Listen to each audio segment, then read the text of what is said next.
Hello, this is Aaron West. I am the author of the A24 New Wave. In this book, I look at A24's output and I make the argument that we are in a new wave movement right now. A24 plays a major role.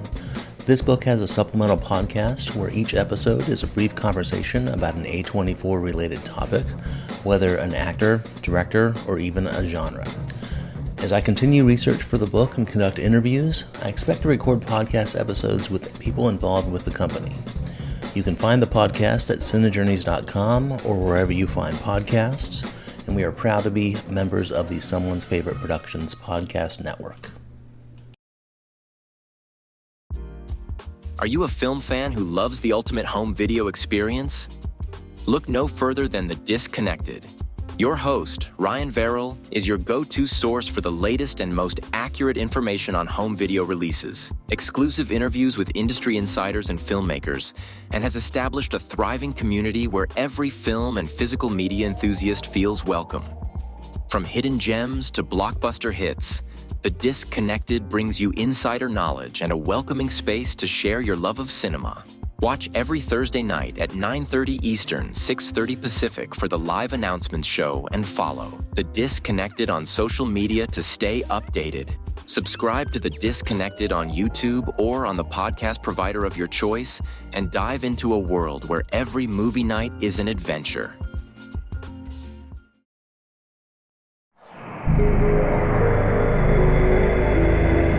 Weirding Way Media.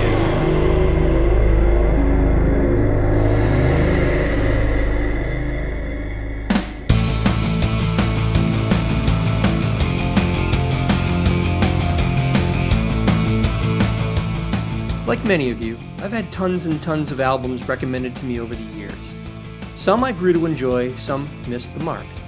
But every once in a while, a record comes recommended that ticks so many boxes almost immediately that it skyrockets to cherished status in no time at all.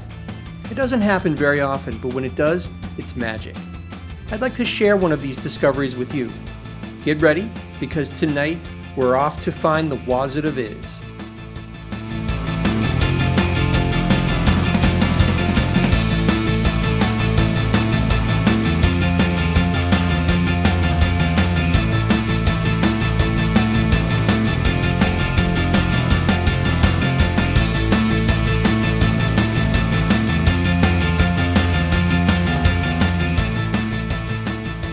Hello, listeners, to another special episode of Noise Junkies. I'm HP. This episode will be covering another great concept album from the HP archives. This time, it's 1968's The Wozard of Iz, composed by Mort Garson and conceived and written by Jacques Wilson. I first became aware of The Wozard of Iz back in 1999. I just started a new job and almost immediately became good friends with someone in my group. We had a lot of shared interests, video games, bad movies, and had a very similar sense of humor. Still do. Plus, we both loved oddball or weird music. At some point, I don't know when, he mentioned this album from his dad's collection called The Wozard of Iz. I thought he was joking at first. Then, the more he told me about the record, the more I thought it was some kind of put-on, a parody of 60s electronic weirdness. But no, this was authentic. Recorded earnestly, no trace of irony whatsoever. Based on his description, I had to see and hear this record for myself. He eventually brought the record in for me. And as much as I built up in my head what it would sound like, the reality was so much better. More on my friend in a little bit. But before we get into Wozard, let's delve deeper into Mort Garson's career. Garson started out as a session musician who later went on to a successful career as an arranger and songwriter in the late 50s on into the 60s. His credits included arrangements for Doris Day, The Lettermen, Paul Revere and the Raiders, and Leslie Uggams.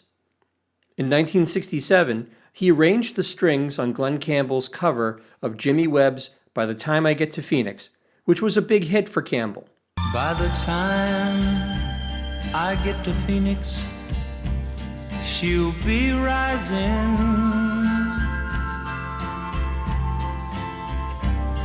She'll find the note I left hanging on her door.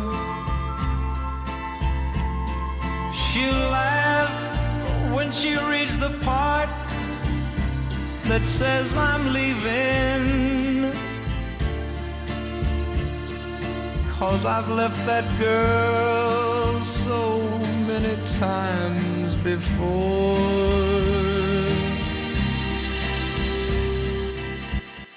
Garson met electronic music innovator Robert Moog at a convention in 1967 and subsequently became one of the first people to start using the Moog synthesizer for compositions and arrangements. This formed the basis for his 1967 album, The Zodiac Cosmic Sounds, co-written with Wilson and featuring Paul Beaver on the synthesizer. It was the first West Coast album to feature the Moog synth. 9 times the color red explodes like heated blood. The battle is on.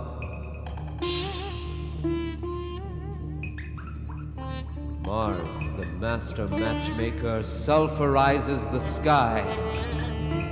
Incendiary diamonds scorch the earth.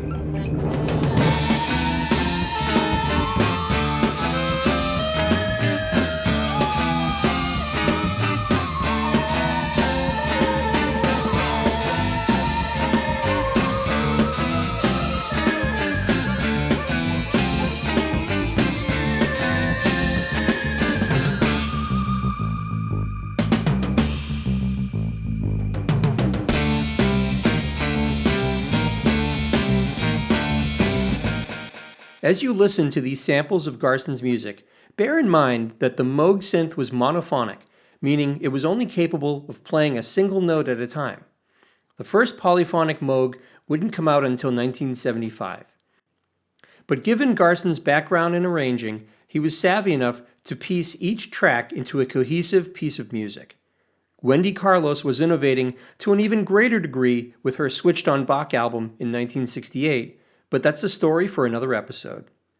After the Cosmic Sounds album, Garson dove deeper and deeper into electronic music, using the Moog on a series of subsequent releases.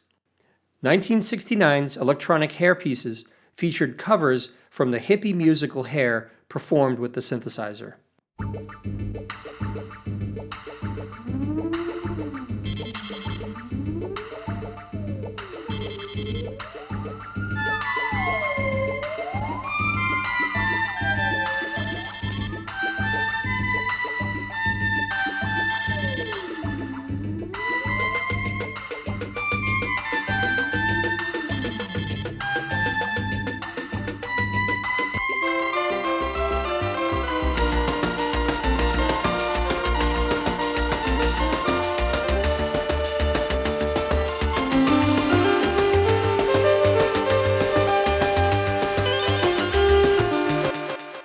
He also wrote and performed 1976's Mother Earth's Plantasia entirely on the Moog synth.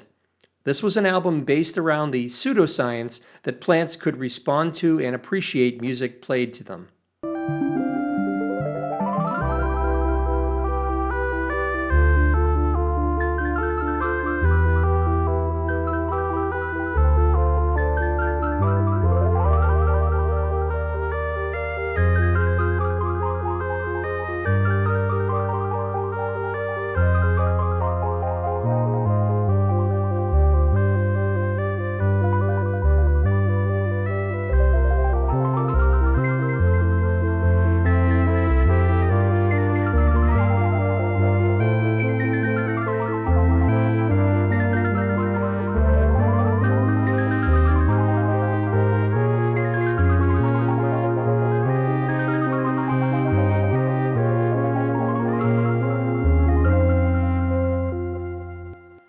Garson was even commissioned to write electronic music to soundtrack the Apollo 11 moon landing in 1969. This piece was used as incidental music during the televised coverage of the mission.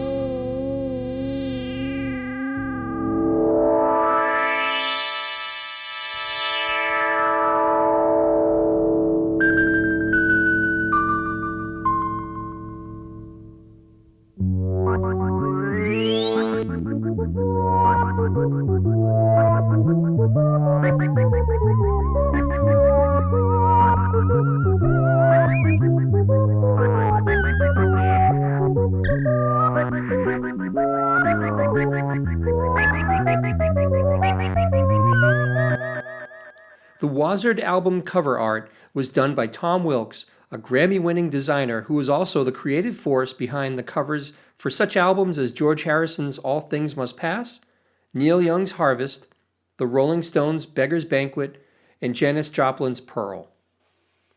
Wozard was a true concept album, a psychedelic retelling of The Wizard of Oz filled with riffs on the counterculture and wild Moog playing. Aside from the vocals, every sound you hear, including all of the drums and percussion, were generated from the Moog. The album was wonderfully sincere, totally dated, and fully committed to its hippie ideals. I fell in love with it immediately. In this updated version of The Wizard of Oz, Dorothy is a bored hippie girl on a search to find where it's at.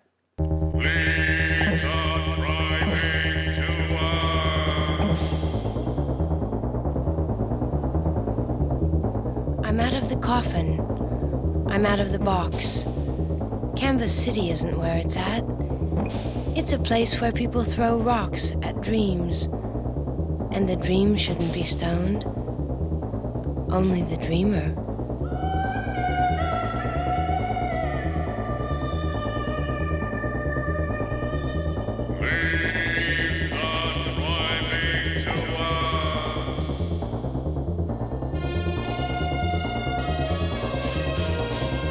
I'm looking for a place where I can look at a stranger's face and not be afraid to offer him a flower. I want that kind of power.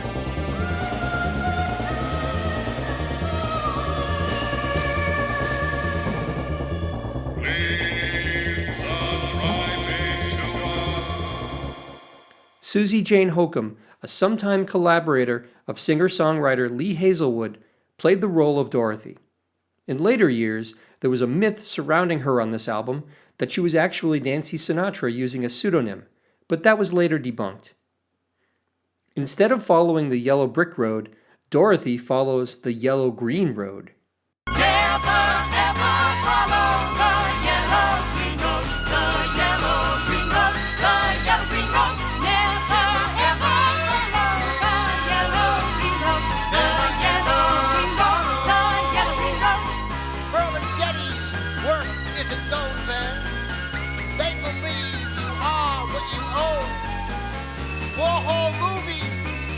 Shown there, you can be sure that your mind won't be blown.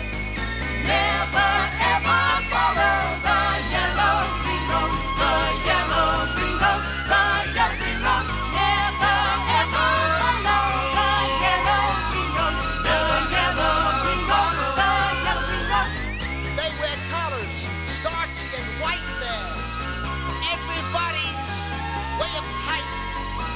They send their best young guys off to fight there, but they're afraid to go out late at night. So never ever follow the yellow green road, the yellow green road, the yellow green road. Never ever follow the yellow green road, the yellow green road, the yellow green road.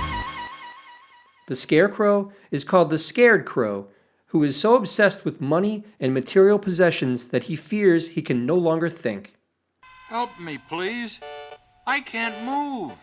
Who are you? Why are you carrying all those things? I'm the Scared Crow. I'm afraid if I don't have, people won't think I am. In fact, I may even have a list of my possessions tattooed on my forehead.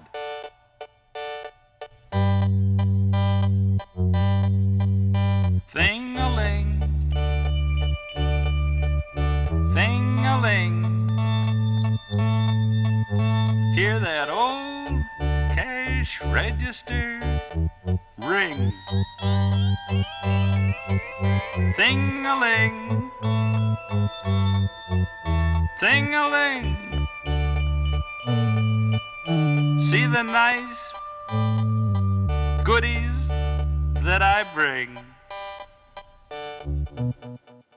The Tin Man is called the In Man, a coldly analytical robot so concerned with facts and hard data that he can no longer feel. I'm the In Man, and I'm keen. I've a mind like a machine. Charts and digits, digits and charts. I will total all your parts. I'm the in-man, and I'm all head. But elsewhere, I'm kind of dead.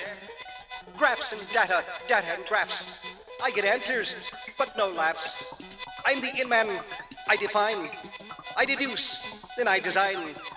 Gains and losses, losses and gains. I'm just loaded down with brains.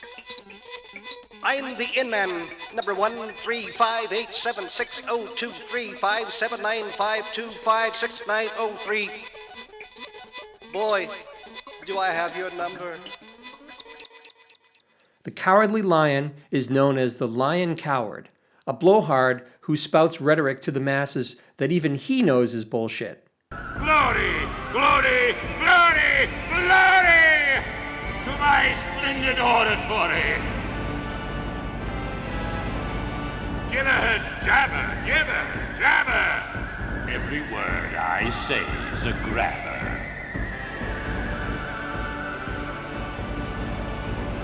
But though my talking's an attraction, you won't find me near the action.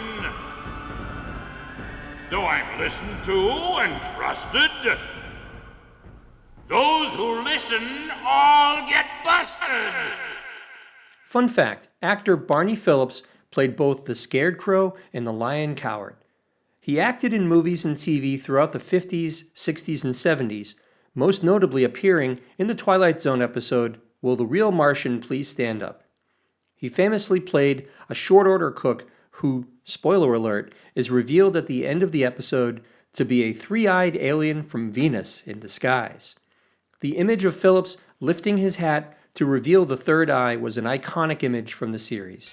And I think I really ought to tell you now that your friends are not coming. They've been intercepted. Oh, a colony is coming.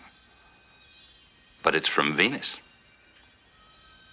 And if you're still alive, I think you'll see how we differ. All of the action in The Wozard of Iz comes to a head with the track Blue Poppy. In the film The Wizard of Oz, Dorothy and the others have to walk through a vast field of poppies on their way to the Emerald City. But the Wicked Witch used a spell to enchant the poppies to make Dorothy fall asleep so she won't make it.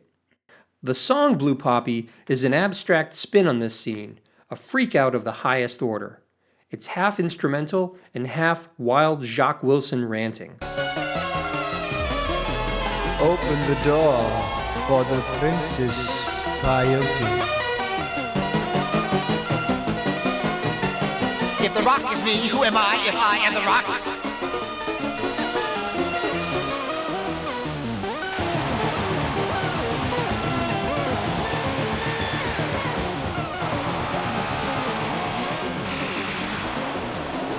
A man can live in a cellar and still dream of falling.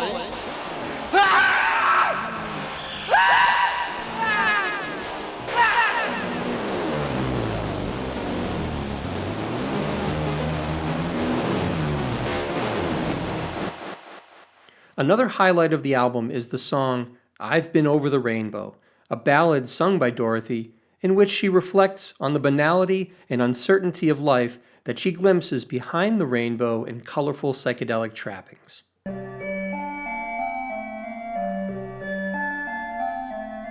I have been over the rainbow and I found nothing there but very thin air.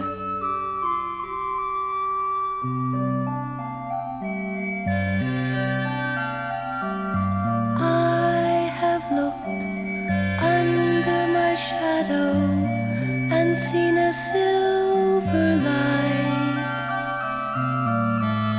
that died in the night. I've Been Over the Rainbow has been sampled by modern artists, which is a reflection of the cult cachet that Wozard has gained over time. Australian electronic group The Avalanches sampled several Wozard tracks, including I've Been Over the Rainbow, for a song on their 2016 album Wildflower. The song's name? The Wozard of Iz. There is magic in this thunder and desire to surrender.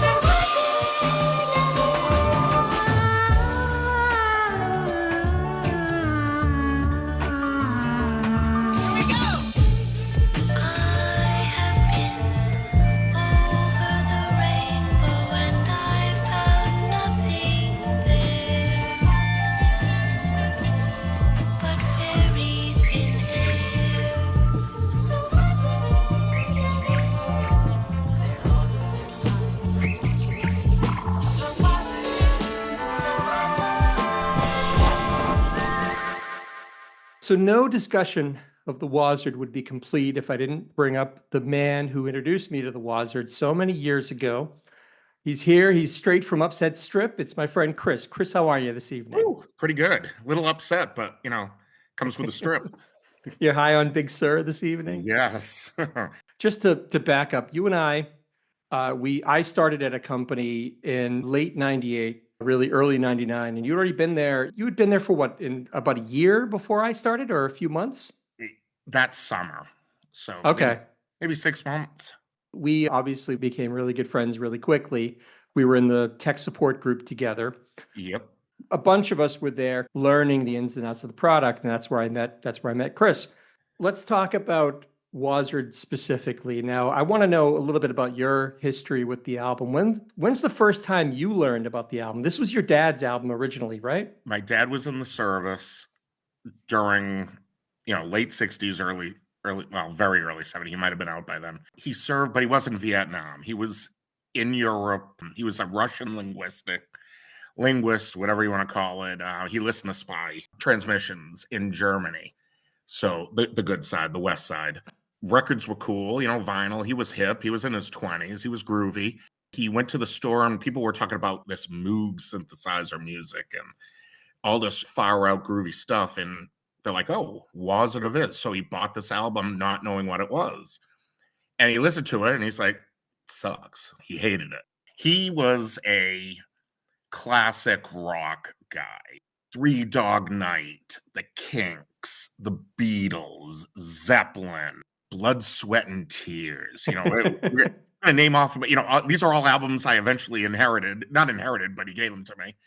I would say I was 4 or 5. I think I was kindergarten when he gave me some albums. I can tell you exactly what they were. It was the Wozard Of Iz. It was Led Zeppelin 2, which I will go on record as saying is the greatest album ever. There was Bongos, Bongos, Bongos. And I actually looked it up recently, and it's just an album of bongos. So there I am with the 5 albums, but of course, what did I like? Wozard Of Iz, because I thought it was Wizard of Oz, not realizing what the meaning really was. The cover's nice and colorful. It's a rainbow type thing. I could see that being inviting for a child, for sure. Yeah, it had that face. It has the cherubs flying. On the backside, it has this huge computer that's with a keyboard and buttons lit up, and it was all state of the art.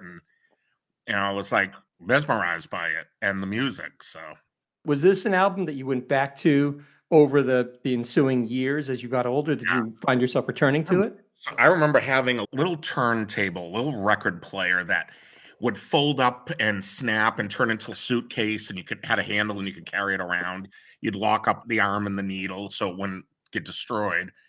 And I would just bring that into whatever room my parents weren't in. So if it was a living room or the family room, the dining room, they had an old, almost like a dry sink stereo, the ones that you would lift up the counter and the stereo was down below. Yeah. And if I was in there, they would let me put that on, and I would listen to those same 5 albums, but always went back to Wozard Of Iz because it was weird. I mean, it sounded weird. It was like a narrative. It was telling a story. I knew what Wizard of Oz was, so I could relate.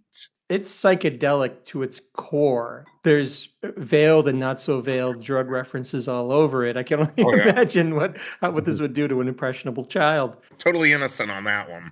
So here we are. Let's flash forward a little bit. So you and I are in this group at this job together. Do you remember when you first told me about the album? I was trying to think of this myself. Like, at what point did you think, well, this is totally up Harris's alley? He's gonna flip for this. I'm pretty sure it was the same time that we were talking about Buckethead, which could be a whole other episode, but talking about different stuff that we kind of knew about, but couldn't relate to each other type thing. I feel like this would have been something you and I would have been talking, laughing, having a fun time at work. And you might have said, oh, like that was like Wozard Of Iz. Like I had this album where it's the Wizard of Oz, but it's all, and I can just see myself going, what? You're kidding. You must be, because it sounded so on the nose. And I said this earlier in this episode, it sounded like a parody of a psychedelic record, but you said, I can see you in my mind's eye saying, no, no, no, this is real. Oh, I will yeah. bring it in to show you, right? Mm-hmm. Oh, yeah, some Wozard Of Iz thing I got as a kid, and you were like, what? And I think, yeah, I started explaining, and you were like, you got to be kidding me. Yeah. So it sounded like something that I could have pulled out of my rear and just made up. But yeah, I was dead serious about telling you that this is a real album. I know, I know the songs, It wasn't like you could just go online and pull up information on Mort Garson and the Wozard of Iz. It just wasn't that much. Right. At that point, he was still very much a lost relic of that time. So Yeah. I couldn't just search, what Alta Vista or whatever that search engine might have been. Google, I think it was still early goings. This would have been 99. So Yeah. you actually, after you told me you had this record, you said, well, I'll bring it in. And not only will I bring it in, but you said, I will bring in a record player so you can listen to it at your desk, because there was no way it wasn't on CD at the time. No. There was really no MP3s of it, that's for sure. No, because I think this was right around, I'm pretty sure this is right around Napster time. You brought in the record player for me. It was a sort of inexpensive little all-in-one record player. I remember having it at my desk, plugged in headphones. I think it may have only had one channel. Like I think it might have been mono. Like I could only hear out of one speaker. I just remember listening to it, and the phrase blow your mind is an overused cliche, but it truly blew my mind. This ticked so many boxes. And in a funny way, it was one of these things that like made our friendship even better, because this just confirmed to me, like, this guy knows me, because it was every bit as good and better than how you described it to me. You couldn't record this nowadays. It's so earnest and so honest. It's authentic. You have war, you have politics. It was made when that stuff was going on. Nowadays, it would just be like, it'd be like watching Forrest Gump. Okay, they're doing a hippie scene on it, but it's fake. How do you feel about the album now after so many, like you said, it's been over 40 years or so, actually closer to 50 years now. Yeah. How do you feel about the album now after all these years?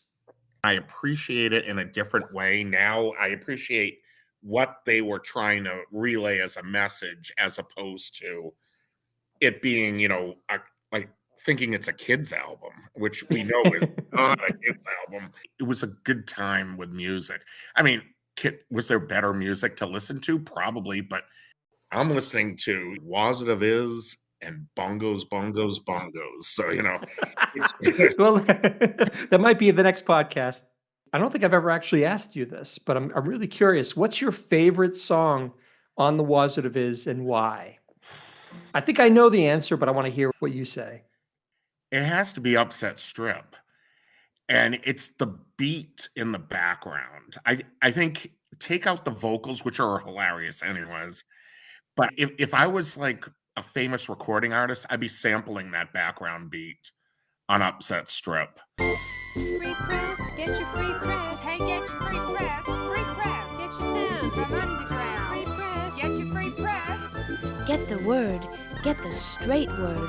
General Westmoreland trades in his dog tags for love beads.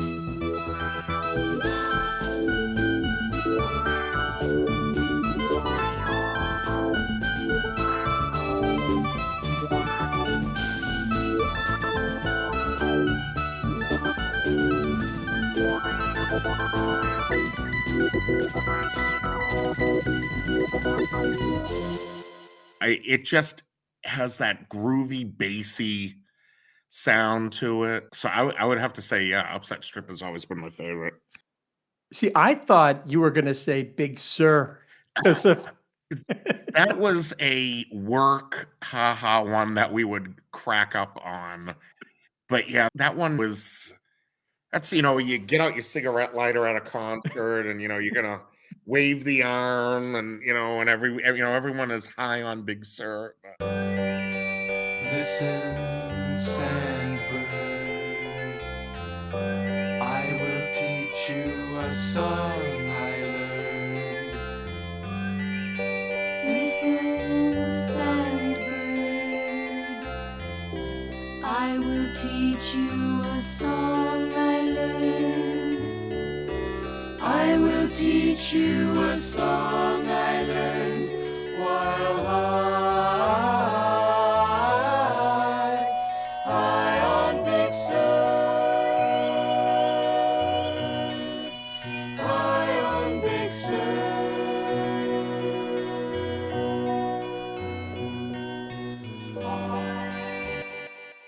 You created this image for me at the time. It's been indelible. You said it. This is like you had in your mind's eye.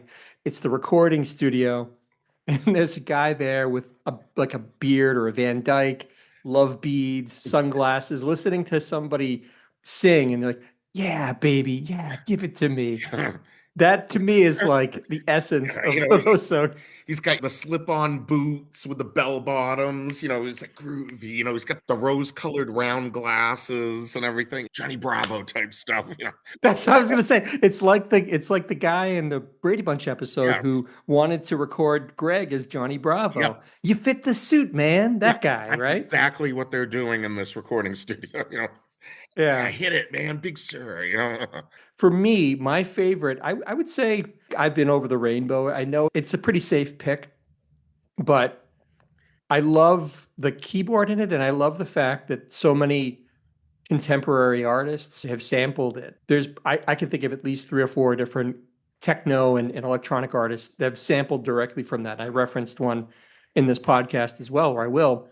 But I think that speaks to that this is something that has cachet with the modern day. It's a little hipper than you would think because people are seeing the value in some of this electronic music, and certainly the Moog being kind of a prized instrument nowadays and something that's considered vintage. But I really like I've Been Over the Rainbow. It's maybe not the sexiest pick, but I just love it. It's probably the most mainstream song on the album, too. It's very conventional. I think you're right that it's not as weird and out there as some of the other ones. The word you used, and I think it's the best word I can think of, it's authentic. Mm-hmm. There's no subterfuge here. You're getting a direct line to how these people feel about the 60s and about how things were at that point. It's maybe not the most hard-hitting expose on the 60s, but it's fun. Right. I think it speaks volumes that you, as a 4 or 5-year-old, can get just as much out of it and not be damaged by, because it's a safe record. Even some of the things that are maybe a little out of the ordinary and maybe a little bit shading into something a little more adult, if you're not listening carefully, you'll miss it, and you'll just be hearing the bright sounds and the popping electronic noises, and everything works really well. I just think that speaks to the beauty of this album, that it can appeal to a 5-year-old playing records in his parents' room, or a 50-some-odd adults listening to it now in my car, which I do on occasion. So it's great. And I've said this to you before, but I'm so appreciative, Chris, that you introduced me to this record. We've known each other now. I was thinking about this before we started talking. We've known each other for upwards of 25 years. 25 years, right? Quarter of a century, yes. I just want to thank you again for introducing me to this absolute gem of a record. Like I said, I still return to it like you do on a regular basis. And it's still as good as it was the first time I listened to it. So thanks again, Chris. Oh, no problem. And while I'm in a thanking mood, thank you so much for joining me here on this podcast. Is there any parting words for our listeners, Chris? Other than General Westmoreland traded in his dog tags for love beads. I mean, that's a fun fact right there, Thank you for having me. In more recent years, Mort Garson's contributions to music have gone through a reappraisal. He is now widely considered one of the early pioneers of the synthesizer in pop music. Sacred Bones Records has begun reissuing Garson's back catalog, including many pieces of music that have been out of print for decades. He's finally getting his due as a true innovator in electronic music. Though there's plenty of dated aspects to the Wozard of Iz, and some truly cringy bits as well, it's not hyperbole to suggest that it occupies an important place in the history of electronic music. It's also one of those records that could only be made in the late 60s. So there you have it. Thank you for indulging me once again. When I'm not listening to music, you can find me elsewhere on the Weirding Way network. I am the co-host of the Night Mr. Walters a Taxi podcast. I'm an occasional guest on the Culture Cast with Chris Dashew. And I have a Bandcamp site, hpmusicplace.bandcamp.com. Please check it out. As always, please feel free to write us, rate us, review us. We'd love to hear from you in any manner you choose. Thanks again for listening, and we'll see you again next time.